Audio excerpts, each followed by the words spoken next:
Here for this one today, we've got the Athletics, Matt Slater and Andy Mitten, and also Andy is, of course, on the Manchester United podcast, Talk of the Devils. Matt, let's start with you.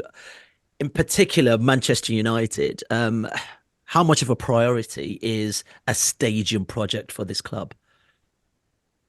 So, I mean, it's a really good question. I'd be interested to hear what Andy thinks. I think for Ratcliffe, it's a priority. I Mm. think if you're let's just say you're running the club, you've invested in the club, it's important. It's a priority. Is it your top priority, or is winning again your top priority? I think that's the question here for me. Do you need to see genuine progress on the pitch? Do you need to see Manchester Mm. United properly competing for the silverware that I grew up, watching them monopolize? That feels like the priority to me. Um, However, the two things these days are they go hand in hand. I mean, Mm. this is why I have a job. Um, Football business, money. Yeah, they are connected. It's Mm. just, what would you say if you were arriving at Manchester United right now? What would you say your top priorities? I think I would say it's the team. We've got to get better, guys. That's number one. So we've got to go hire good people, and they are. And I know you talk about it all the time, and we have a whole podcast dedicated to that. The On the business side, it's the stadium. Of course, it is. So which one's more important right now? I don't know. They're For me, they're linked. I would probably just go the team is probably more important if I had to say top priority. Okay. Well, Andy, I've been lucky to go to Old Trafford over the last 4 or 5 years just on work reasons. And yeah, I mean, it's a beautiful stadium, constantly full of fans, constantly full of people coming to see it from a global perspective. But correct me if I'm wrong, I do feel like there's a fair bit of wear and tear. I mean, I was at the South Stand not long ago, and sort of that translucent ceiling there, you can sort of see that it's in need of repairs. Do you agree? Completely. I've written about this subject more than any other journalist. When I first started writing about it 15 years ago, you had fans, a lot who'd never been to Old Trafford, saying we need a new number nine before we do anything with the stadium. I even had journalists saying, "What is this an issue?" Well, I'm into stadiums. It's something I've felt passionate about for years, and Mm. I watched Old Trafford grow and grow and grow in the 90s and the noughties. And just after the Glazers came in, the progress stopped. And in the meantime, rivals built the stadiums up. So in 2005, Old Trafford held 76,000. The next biggest stadium was Newcastle United, which was 51. Arsenal were playing in a ground 38,000, Tottenham 36,000, Manchester City about to move into the new home, but it only held 42,000. Liverpool was 44. The gulf was huge, but it wasn't just about capacity. I felt that the stadium started to do exactly what you said. It started to look tired. I started writing about why aren't the girders being painted? And by 2015, I was putting these questions to Richard Arnold and privately, you're right. And then I'd have senior executives coming up to me 4 or 5 years ago, please keep writing about this because we think it's right. But ultimately, it wasn't their money; it was the Glazers' money, or actually the fans' money Mm. through a Glazers' decision. Old Trafford's still a very, very good stadium, and I travel to grounds around the world all the time. And this idea that Old Trafford's falling down, the criticism of it has gone too far. Yes, the main stand roof needs replacing. The main stand needs expanding. The capacity needs expanding. The demand for tickets has never been higher, but it just looks a bit turn of the century. And there are other issues. The leg room is limited. The original plans for the leg room used legislation when the cantilever stand was built. That was in 1965, ahead of the World Cup. And when you look at the new Tottenham Stadium or Real Madrid's new stadium, which I think is the best football stadium in the world, when you see what Barcelona are doing, United shouldn't have been left behind. And they have been left behind. And for a long time, I've pushed this idea of redevelop Old Trafford. And Gary Neville would come back against me publicly and say, no, we need a new stadium. I'd say, no, redevelopment, redevelopment. But I've actually found myself changing my mind in the last year, having visited Barcelona and Real Madrid and other stadiums. And I just want something to be done, whether that's redevelopment or whether it is a new stadium very close to the existing stadium at Old Trafford. And my question is now, how is this going to be paid for? For me, it's like, which shiny car do you want to choose for free? Which supermodel would you like to date? Both options for me are really good. And the fans should be consulted because the fans are ultimately going to be paying for it. They're going to be the ones who use it. So there's got to be a proper consultation process. And I grew up in the area close to the ground and lived very close to the ground in parts of my life. And this is a neighbour on your doorstep that you have no communication with. So that is changing and that needs to change more. The community should benefit. The area around Old Trafford's got really good transport connections. But parts of it are tired as well. And when you see what's going on close to Manchester City's ground, probably a less desirable area of Manchester, then it blows what's happened around Old Trafford out of the water. So Jim Ratcliffe talking the talk, great, bring it on. I'm seeing various committees being assembled. I've got doubts over some of them. I remember Sebastian Coe effectively undermining Manchester's Olympic bids in 96 and 2000 by not only not supporting it, by proposing that London was the only UK city that could stage the Olympics. That's fair comment. And ultimately, he was proved to be right. But that didn't feel great as a Mancunian at the time. So I just want to see something happen. I want to see cranes in M16, whether it's on the existing stadium or 200 yards to the left. I'm pretty fine about that. There's conversations around redevelopment of the local area and obviously redevelopment of a stadium or whatever that might look like. But this is going to cost a lot of money. Where's the money coming from? And how Yeah. much would it cost? Well, I think it's really interesting listening to Andy talk about the advantage that United used to have and on and off the pitch. For me, Old Trafford was almost a reflection of that. They were the biggest club, literally. You sort of felt it. But they were also, for so long, the most innovative club. It wasn't just that Old Trafford had more seats than everybody else. They were always kind of proactively filling in corners, redoing bits. They had a superstore. They had executive boxes, they had lounges, they had VIP tickets. They were doing all they were sort of there or thereabouts in terms of being at the vanguard of all the new bits coming in. And then it just kind of stopped. And they stopped being leaders. And there's been sort of resting on laurels. So that's why this sort of feels like it has to happen. Something has to happen. And I think the other thing to sort of say is that stadium technology, actually how we build these things, has really moved on. There's been a step change, and this has been a sort of story for about a decade. And you can particularly see this in the US. Some of the stadiums that are being built there, some of the stands that are being built in European football. Tottenham, I think, is probably the shining example in our country. And he's already mentioned the Bernabeu. What Liverpool have done, again, that more piecemeal approach, but the bits they've built are bloody good. So, United sort of has this need to sort of get back to what it used to be, innovative, pioneering. We're the biggest. We're proving it on and off the pitch.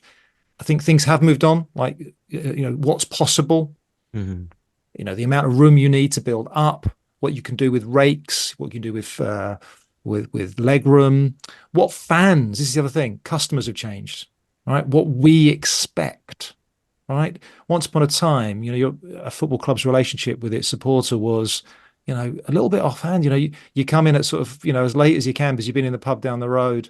You might buy a cup of tea or a pint at half time, but basically you're using the loo, you're getting out of there as fast as you can. Now it's that sort of, again, that kind of North American approach, that kind of tailgating sort of part of it where we want you to spend time and money here, right? So we want to make it worth your while. Come early. We've got nice food. We've got nice beer. We've got a range of drinks. We've got lovely shops. It doesn't just have to be a pie. It could be pizza. It be whatever, right? The idea is you offer choice. You make it fun. We've got decent loos. right? You don't have to hold it in. There's not going to be a big queue at half time. There's all sorts of things we can do. We can sell you more stuff, right? And then you become more attractive to your sponsors and everything kind of, and various sort of things, flow from having just a better product, a better environment to sort of, to treat your customers. I know people don't like that word, but Mm, that's where we're at. And we expect being able to use our phones, decent Wi-Fi, decent coverage, mm, decent, mm, mm, screens, all this stuff. So this is why. Now the cost. Yeah, look, first thing to say about building anything anywhere is it always costs more than you say is going to start cost at the start, right? I mm. mean, every I think Spurs' budget was something like 300 million. It was 1.2. I can't remember what Wembley was. It was something like 250. It ended up being best part of 800, 750. I think the Millennium Stadium is sort of deemed to be this amazing sort of success story because it vaguely came in on time or budget, but even that was bigger than the original estimate. So look, everything costs more. I think I've heard Radcliffe be quite realistic and talk about, well, we think it's about 1 billion to do the more piecemeal approach, i.e., the stand that overhangs the train station, which we might get into why there are some issues there, or we just build a new one at 2. Now, from his point of view, I think he's thinking it's almost cheaper to build again. Mm. To do the piecemeal approach, we do that stand in 5, 10 years time. I'll have to do the other one, and will it fit homogeneously? And if we're going to build, it's a bit like building anything at home, right? Should we just get the builders here and do it properly, as opposed to sort of once they're here, once they've delivered the skip to your driveway and they've you've rented the cement mixer, should we do it all? Let's do it all. What else do we need done? Let's not do this in 2, 3 years again because it's a pain in the arse. Let's get on with it. So I think that's his approach. And the other thing to say about him and why he's interesting is that he builds stuff all the time. INEOS, they build factories, they build plants, they build really complicated stuff. They're trying to build a new a cracker for, well, I can't remember, it's ethylene, I think, in Antwerp that is going to cost more than Old Trafford. He is used to building stuff. He's also used to borrowing money to build stuff, which I think we're going to get onto. So look, 2 billion, but he might say, do you know what? That's okay. Yeah, I mean, you mentioned borrowing there, and I guess borrowing is a word that for me signals debt, Andy. And debt is a word for me that I know Manchester United fans are a little allergic to, considering how the Glazers took over and the debt that still is riddled. How Manchester United is still riddled with debt. Do the fans think of this, or what do you think the fans will make of this? United fans associate debt with what happened with the Glazers, and I don't think that takeover should have ever been allowed to have happened, that highly leveraged takeover. Said that right from the start. But debt in business is actually quite normal. Speak to proper business people and they would say that. But United fans just associate it with paying off high interest rate loans, with going out into forms of dividends for the Glazer families. Mm. There's no positives that come from the word debt with Manchester United. Matt's totally right about INEOS and Sir Jim Ratcliffe being able to construct, to do things far more complicated projects than Old Trafford. And also the reason in which Matt said it's quite right. How long's a new stadium going to take to build? It's to United's credit that in the early 90s, Martin Edwards, who was the chairman, sanctioned the purchase of land all around Old Trafford. It's on the edge of Trafford Park, so the world's first industrial park. And that space now makes this problem far less of a problem than at Chelsea, for example, where they've got no space. And I've started to shift my opinion because I speak to people. I spoke to the chef last year, and he's like, I'm having to work in a building that in some parts is 100 years old. There's just not the space. I'm like, Mm. okay, well, I've never thought of that. The idea that Matt says about fans getting there earlier, it's totally true. Pubs have closed down around Old Trafford, and there's this disengagement from the community still. Manchester is starting to look like Chicago now. The Mm. skyscrapers spreading out towards the west, not to the east to where City's ground is. Right by Old Trafford, you've got the Bridgewater Canal.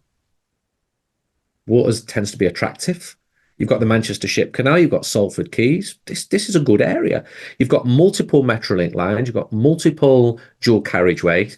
You've got the main Manchester to Liverpool rail line, which runs right by the side of the ground, which is not even being used now. There used to be a stop there.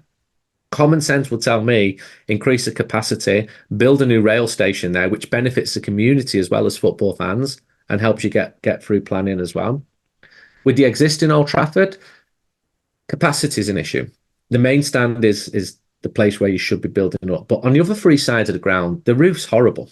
Aesthetically, it swoops down too low. The view from the back of the upper tiers is poor. And that's because when they were built, they needed light to get onto the pitch. That's not an issue now. They've got these very simple machines which project false sunlight onto the pitch so that it can grow year round. And the exterior, it would need to be reclad. They're the three issues: capacity, increase the roof, and do the exterior as well. But as Matt says, it's going to take years. And is it not just easier to build fresh, make it exactly as you want, because the rake and the legroom requirements have changed? I think United were really proactive in pushing for safe standing, and Richard Arnold and Ed Wood will get a lot of stick and criticism, some of it absolutely justified, but they also deserve credit for really pushing for that. Yeah. And for engaging on the atmosphere. It was terrible when United were brilliant. So many times, it was terrible. And that's because the club didn't listen to the fans. They put an executive area in the middle of the Stretford end, which years later, as of next season, they're taking out. Stretford end's where the TRA have got a big section now. There's safe standing in Old Trafford, and there's genuine communication there that good things have come from this. Or do you just start afresh with a big, shiny fix-all? Of course, there's going to be lots of executive facilities in there. I don't think fans have a massive issue as long as the general admission seats are available, as long as there's more of them. You can sell that idea to them. And as Matt says, make it a destination. The club museum is a major tourist attraction. Even when teams go from Europe, go to watch a club called Manchester City, they go to Manchester, they're often in Old Trafford the day before, visiting Old Trafford. You know, football is really good for the economy of Manchester. Where'd you go for something to eat? Your options are extremely limited. And United have not always been as on it as they could have been under the Glazers. Gary Neville was really smart by seeing, and the people he worked with, seeing a slice of land, tiny slice of land close to the stadium, building a hotel on it. And the club are like, whoa, you can't do this. Well, you can. You can't tell us what we can do and what we can't do. And then, okay, the club, okay, do you want to sell your hotel? and that just shows if they were proper on it, there should have been a Man United hotel years ago. It's a massive, massive club. I was on a flight to the Manchester Derby through Paris a couple of weeks ago, and there was a family from the suburbs of Paris, and they were going. I said, why are you going to Manchester? It was weird. It's a rainy day. Who goes from Paris to Manchester in February, March? Oh, we're going to see the Manchester United Museum. Brilliant. I get that all the time. I often put them on Twitter. In fact, one Manchester City journalist, Simon Mullock, said, why do you keep doing this? Are you feeling insecure about the support that your club has or doesn't have? I said, no, I'm proud of it. And capitalise on that. United are still far, far bigger than Manchester City. City are growing, granted, but it should be a destination. Should be things to do there. And there is a museum. It's all gone a little bit tired. And the megastore, serious money's not gone into the megastore for 20 years. The staff want it to be improved. They want to work. They're happy to work hard. They want the club to be successful. Back to 94, 95, the word megastore was coined because Edward Friedman, who was in charge of commercial at Manchester United, coined it. And then it just became a normal word for what used to be called a souvenir shop. United were ahead of the game. Not now. Yeah. Matt, I'm just going to surmise that Andy thinks that debt is okay if all these great innovations happen, right? But also in terms of business as well. Yes. I mean, debt isn't such a bad word necessarily. No. Look, I think Andy's spelled out quite nicely why Manchester United fans in particular have a problem with the word debt. It's a four-letter word. It's toxic. It's a loaded term. And it's all to do with the leverage buyout. It's all to do with the history of the Glazers. Those early days when they piled the debt to purchase the club on the club's books. I think they were paying something like 16, 17% interest for a time. They refinanced that, but Man United continue to pay for the Mm. price of Glazer ownership. I mean, of course, debt's going to be, a loaded term for you. However, in the rest of the business world, uh, debt is not necessarily a bad thing. In fact, it's considered to be quite a good thing as long as you are using it for the right purposes. If you are using it to build something, to grow your business, be it, I don't know, making widgets or having a string of shops, fine. If you're using it just to sort of meet everyday costs, that sounds a bit worrying, right? Things aren't going quite right.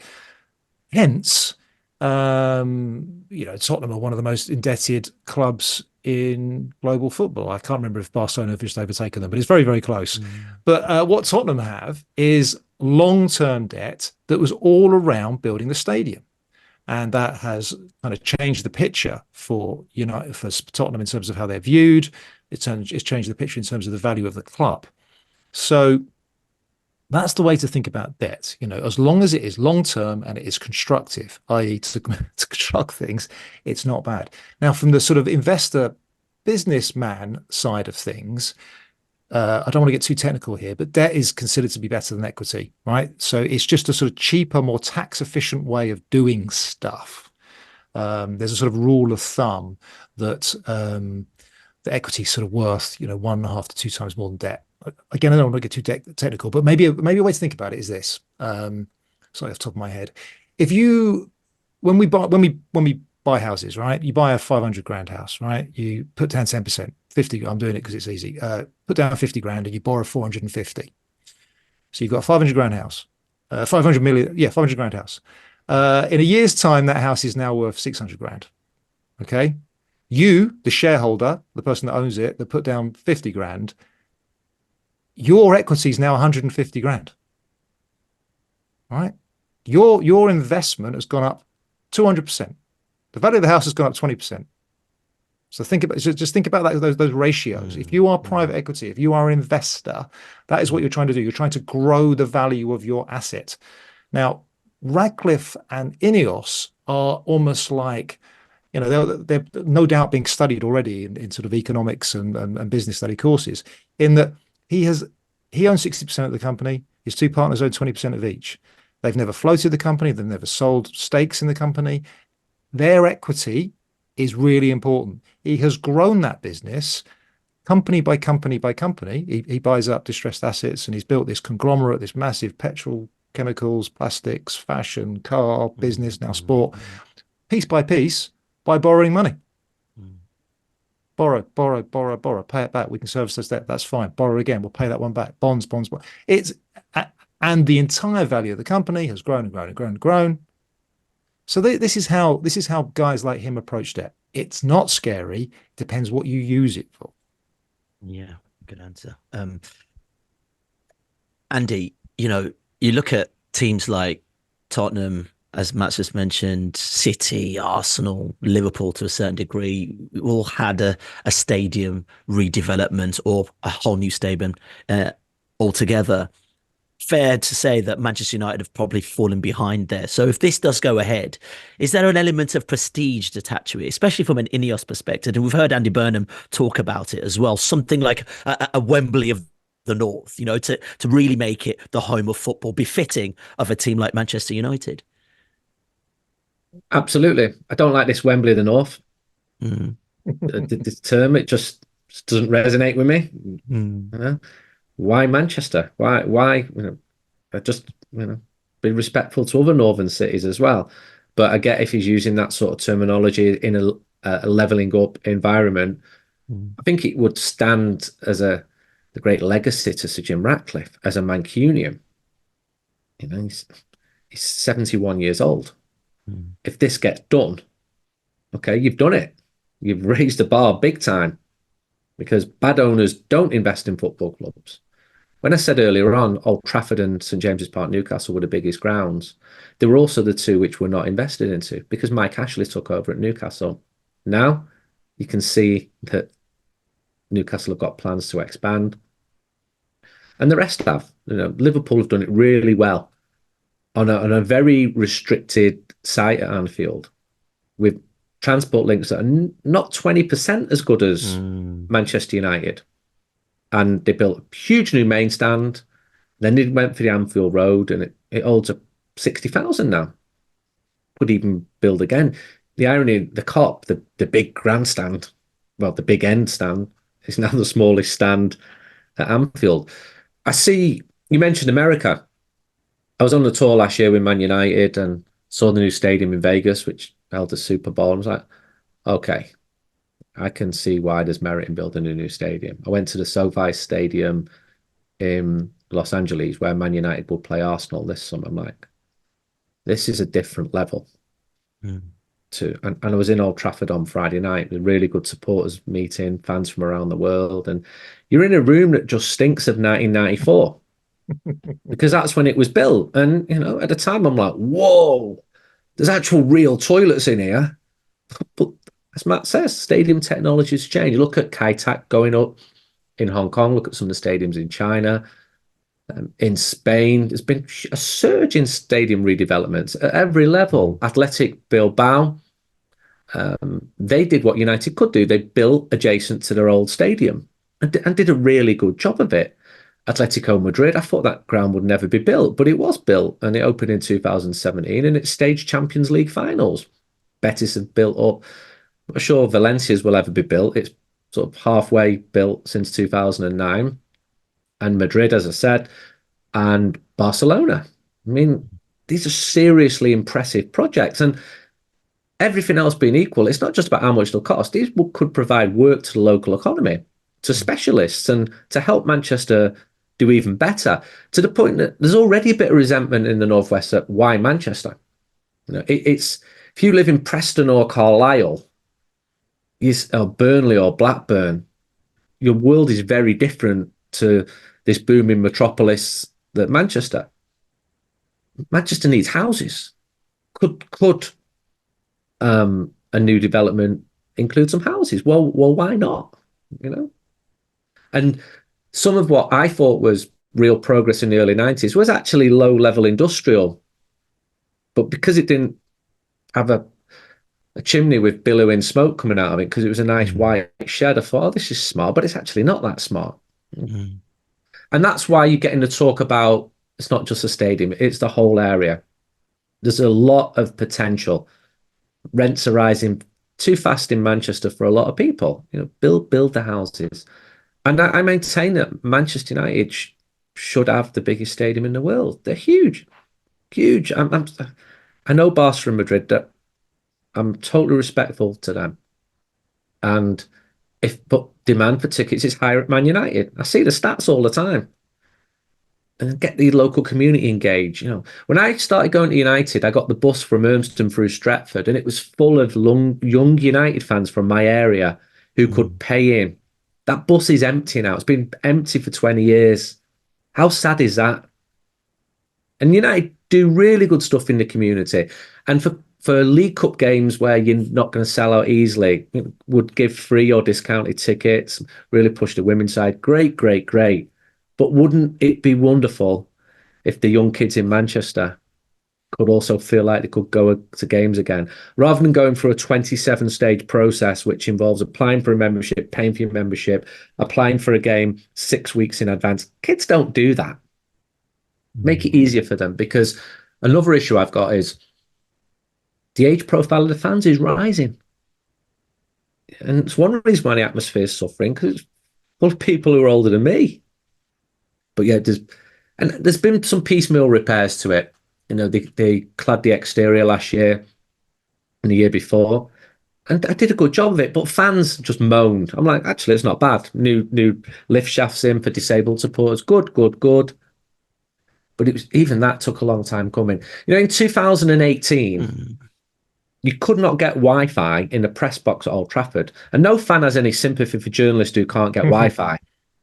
But it was ridiculous. I'd be going to a different ground each week, and the only ground I couldn't get Wi-Fi from, well, I can remember the two, Ibrox and Old Trafford. And I said, what's going on? And a technician had come to your seat and go, okay, well, we're using that monitor there, and it's really complicated because, um, the way the sun comes up in February. I'm like, Mm, look, it just should work.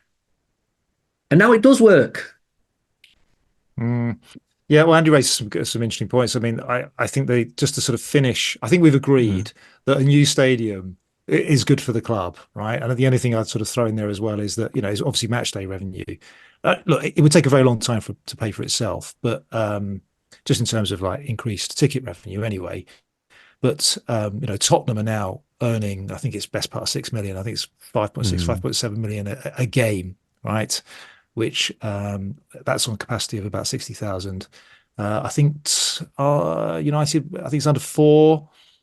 If you look at what Barcelona and Real earn with their much bigger stadiums, Barca's mm, whatever it is, 100,000, 99, something like that. They earn the most. So a United stadium, um, I don't know how big they want to go. Let's say 80, 90, with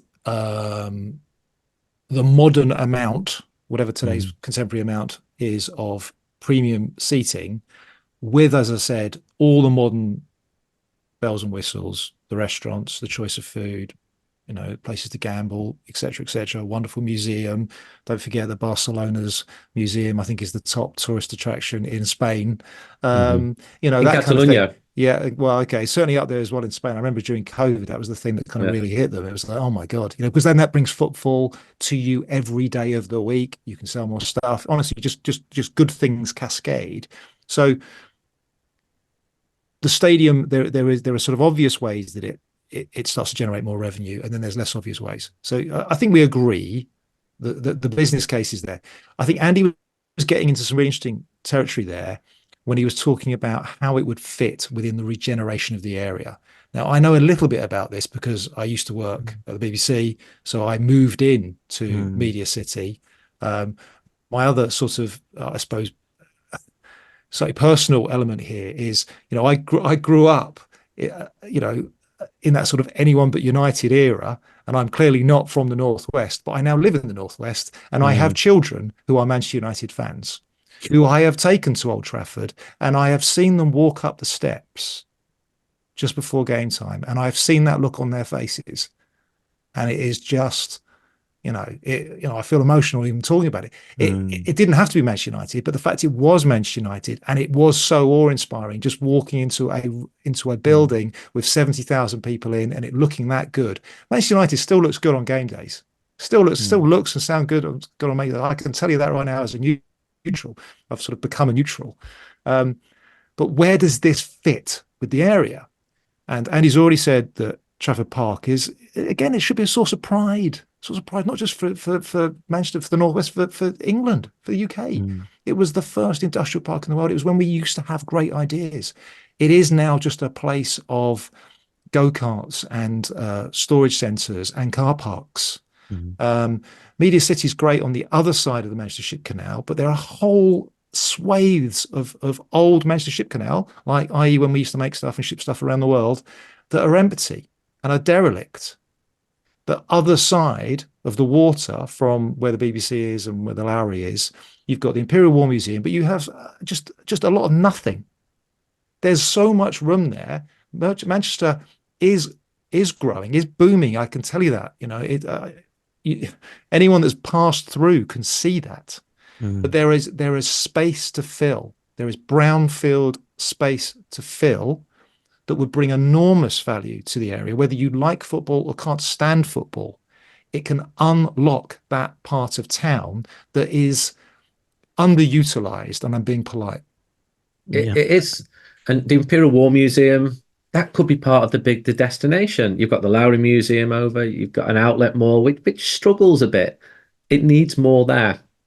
You could dismantle the Liver building in Liverpool and reconstruct it in Manchester. I wouldn't be the biggest fan. Andy, that's a really good Eddie, point, actually. If Eddie. you talk about Liverpool and I think about it, and also if you think about in terms of legacy for Sir Jim Ratcliffe and INEOS and their time at this club, how important is it to deliver this project? Because you look at the Gillette and Hicks back in the day, there was this big conversation, I think it was 2007, Stanley Park, new stadium for Liverpool, and look where they are right now. So actually say something and get it done. That must show incredible intent, but actually give a sense of exactly what they want to do with this club. You talk the talk, but you walk the walk. I actually have faith that Ratcliffe will deliver, because if you don't, you start to look faintly ridiculous. And I don't see any major obstructions here. I can see at Stamford Bridge getting in construction trucks down the Fulham Road for 4 years is a massive, massive issue to neighbours. I don't think logistically that's an issue at Old Trafford, because the roads around it, because it's an industrial area, they're used to trucks all the time. And I love what Matt said about his kids. Now, my dad worked in Trafford Park, and when I went to Old Trafford for a game for the first time as a 10-year-old, dad wouldn't take me before that because he played football. It's one of the best free moments of my life, just walking into the Stretford paddock it was, and seeing this green. What, there's green round here? Because Old Trafford Park was dirty and grimy and industry. And dad worked in chemicals. Wish he was around to talk to him about chemicals now, given he now own a big chunk of Manchester United. I didn't watch the game, which was good because Ipswich Town won 2-1. But wow, wow. And you still see that with people when they go for the first time. And I'm sure it's the same for fans of a lot of clubs around the world. But harness it. And don't mind executive areas, but have a massive safe standing area if that's what the fans want. And I think they would do. I've always said Manchester United have got more of everything, whether that's hooligans, disabled fans, executive fans. And a stadium could have that as well, because it's big enough to support that. And I think we'll see changes with the ticketing as well. I see what Barca do quite aggressively. There's two prices. There's your locals, there's your season ticket holders paying very fair amounts, and then there's your tourists, usually from Northern Europe or increasingly from the US. And they pay a lot more. And they come in, and as Matt says, they're mega store, which, by the way, looked at Man United, because I know the individuals involved, as world leaders and ate everything United did. But because Barcelona has far more tourists than Manchester, because he had Lionel Messi, they were able to really, really do well with it. Bring it all in. It's a really, really good opportunity, and it will pay itself back. The demand is there. When I started United We Stand, the average crowd was 38,000 at Old Trafford. I don't know why the demand's there when the team are so misfiring, but it is. I was at the game on Saturday. You've seen people from around the world. That gives me a source of pride as well. I met the Pakistani Reds who'd come over. And their issue is not getting a ticket, it's getting a visa to enter the United Kingdom. Wow. It's just wonderful. You meet these people. And they brought me some traditional Pakistani dress because I'd seen them in Islamabad a few years ago. Okay, I'd love to see the picture of that. I'll send it to you. Traditional. Send it to you. Might start wearing it at matches. No, but real talk, and you talk about the heritage there and how far wide it reaches on a global scale. Andy, how important is it, Matt, for United to stay within those heartlands, especially for the traditions of the club, if they want to hold on to it? I mean, goodness knows what a new version of Manchester United looks like, but at least holding on to that tradition of that location, it's clearly important, right? I think so. And I also just think there's sort of very practical reasons, that part of town, and this is what Manchester United again have a bit luck or advantages. It's a way easier build. Andy's already mentioned Chelsea, absolute nightmare, constrained by things that aren't moving at all, i.e. a cemetery, an underground line. United, okay, it has one train line, but it doesn't have, and it has a canal, but it owns its own space. And it shouldn't be the big issue that building anything in London is. And Liverpool had these problems for a long time. Their stadium build was held up for a long time by just the impact on the rows and rows of terrace houses around Enfield. And in fact, Liverpool didn't, they weren't amazing neighbours for a while. Whilst they dithered about what to do, there was house prices fell. There's a lot of empty houses. It wasn't great. Look, anyway, they got there in the end. The point I'm making is that Manchester United, the decisions are easier, right? So they should get on with it. Um, Staying there, I think, just makes so much sense, right? You know, there are existing transport links there. I actually find getting out of there actually really hard in a car. So anything they can do to improve the public transport element would be great. Um, I just I just think it just makes sense, and I genuinely believe that Radcliffe gets it. You know, Radcliffe is a builder by nature. He, I think, the fact that he is from the area as well will see this. I mean, what is the point of? Is it just about fun and having posh seats? No, it's not. I think he is thinking about. I've worked bloody hard. Mm. I want to do something, and what this is something. It really is something for the place that he is from. Andy, just very quickly then, in terms of commercial value, you talk about how amazing Old Trafford looks on telly. For sure, viewers are going to come. But in terms of commercial value of this new development, I mean, I was hosting an event last week and we're talking about some of the people behind Everton and what they're thinking of doing in terms of trying to bring more people into the stadium so they're not spending too much time out in the pubs. So it feels like an experience. How important is that? It's not for everyone, but Everton playing a city with the River Mersey alongside these wonderful World Heritage buildings, it makes absolute sense for them to occupy a position there. It's brilliant. I'm sure Everton fans will feel sad about leaving Goodison. I've always said Goodison's like the Wrigley Field of English football. It's wonderful, but it's clearly not fit for purpose anymore compared to the newer stadiums. So make it a destination. Go to Liverpool, go to some of the museums there, which are all along the riverfront. I've heard there's a ferry that crosses at Mersey. You might even want to go on that as well. And Manchester can become more of a destination. And if Matt's got an issue leaving with his car, well, if there's things to do there, then people can depart at staggered times. You know, I left the ground by car pretty soon after the game on Saturday. It took me 35 minutes to do a 5 minute journey to reach the motorway. Not the end of the world. I've been stuck in far worse traffic, and it was well organised. It was well coordinated. But if people are staying around and hanging around for a drink in a decent pub or a traditional pub, because when they've made attempts so up to now to have fan areas, they've been so cringeworthy that no local with any ounce of credibility would be going into these sponsor-led tents. Partly because when you see the people in them, you don't want to associate with them. It's just the clueless people who've gone, okay, we don't know where we are or why we're here. And you do get a bit of that. People come up to us when we're selling United We Stand on the streets. Do you know where Old Trafford is? What? I mean, it's literally England's biggest club stadium, and it's 100 meters away. Hmm. And you've got to guard against that. You know, you can't let long-standing fans feel alienated. You've got to really consult the fans, and the fans who make the noise, the TRA, properly consult with supporters. And I'm looking at the people coming on board. I'm going, Jim's mate, Jim's mate, Jim's mate. Did he really know? Really? Did he really know the detail? They might say that they do. Yeah. And community. If it's to be a rebuild behind the Sir Bobby Charlton stand or above it, well, within 50 metres, you've got real humans living there on Railway Road. Mm-hmm. You know, they've had next to no communication with the club. And you don't want a situation that Liverpool had, as Matt said, with the Kemlin Road, where they had people who just wouldn't leave and they were bullied out of the houses on both sides of Anfield. Once in the early 90s and 80s and in sort of 13, 14 with the main stand.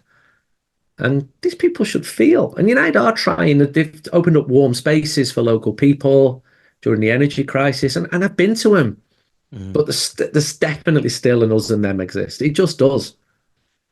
But you mentioned just there the fans that make the noise. The fans are going to have to make the noise at Old Trafford on Sunday, aren't they? Big, big match, massive match. Could this be the difference? Yeah, we've got to deliver. I mean, I said it before the Bayern game. And did they deliver to fans? No, not really. Pretty flat. I'm sick of going to big games for my job and the atmosphere being miles better than at Man United. And Someone said to me in Tunisia 2 weeks ago, "How is your bourgeoisie Premier League? Does everybody sit comfortably?" And that stung, but it was also had an element of truth to it. Mm. It's a chicken and egg, Man United Liverpool. Fans should need no encouragement. It's Liverpool. They're bringing 9,200. The place is going to be bouncing. But Liverpool are better than Manchester United right now. The fans have got to get behind and behind and behind and proper get that team bouncing. Really get behind the team and support Mm. the team. Failed to do that against Bayern Munich. Failed to do that against Sevilla in a huge Champions League game a few years ago. Sorry, it's not good enough. If you got to big up the biggest team in the world with the biggest stadium and this great history, it's no good if the fans are average. Do your bit against Liverpool. Yeah, that's a good way to put it. And Matt, also, like, if you think about a new stadium, and I don't know if it does matter, but I think it should, trying to recreate or having that cacophony in a new stadium that sometimes people are just still trying to figure it out in terms of their new environment and stuff like that. That can be a weapon, or should be a weapon for Manchester United, you know. Yeah, there's lots of experience of new stadiums not working, and fans for years and years afterwards, kind of bemoaning the move and why did we do it? And there's the whole spate, of course, after Hillsborough and the Taylor report and the move mainly to these almost identical out of town Mm. stadiums, and that was the kind of last big stadium building wave that we saw in this country, and so many of them looked the same, were built by the same people, using the same materials, using the same diagrams, and not all of them have worked. I mean, they're all very functional buildings. Um, the soul, the important stuff, that takes time, right? That takes people. That takes, you got to have that engagement. You got to have that link with the team. So that's why winning matters. Which I suppose goes back to my very, very original point when you ask, what's the priority? Mm. Something to get behind. Um, it's funny kind of for me to sort of kind of sit here and chat to you all about this, massive club down up the road from me here. And, my kids are, love, but, my team, Southend United, we have been living this stadium bloody debate for 25 years. Mm. And we have just finally decided, or had decided for us, that we're not going to a new stadium, and we're actually really, really grateful. We're going to stay at our old ground, which is much loved, but is a dump. It's our dump, and the idea is we're going to do things to it, but we kind of get to stay, and it doesn't make sense. They are completely different clubs, of course, but which is why each club and each fan base will have its own sort of view Mm. of these things and the different decisions to make. It makes sense for Southend United to stay at Roots Hall, a much better Roots Hall, i.e., with toilets. I didn't just say the word better toilets, with toilets and a bar and a shop and all that sort of stuff, and a roof, and all the kind of things that people kind of take for granted at almost any other normal club. We're going to do all that, right? And we're going to do it. Okay. It, but for Manchester United, no, I think the equation is different. They're in a different stratosphere, and Mm. their competitors are Real and Barca and Bayern and Tottenham and all those other things. And by the way, other entertainment options. Mm. And they have this place within the city and the Northwest. They have a responsibility that Southend United, well, I don't think we have. I wish we did, but we don't. So, which is why it's different. But it does sort of strike me that, I've got pictures of Roots Hall here. Mm. Mm. It's a different debate. But look, for United, it does feel to me like they should go big, do it Mm. properly, make a statement.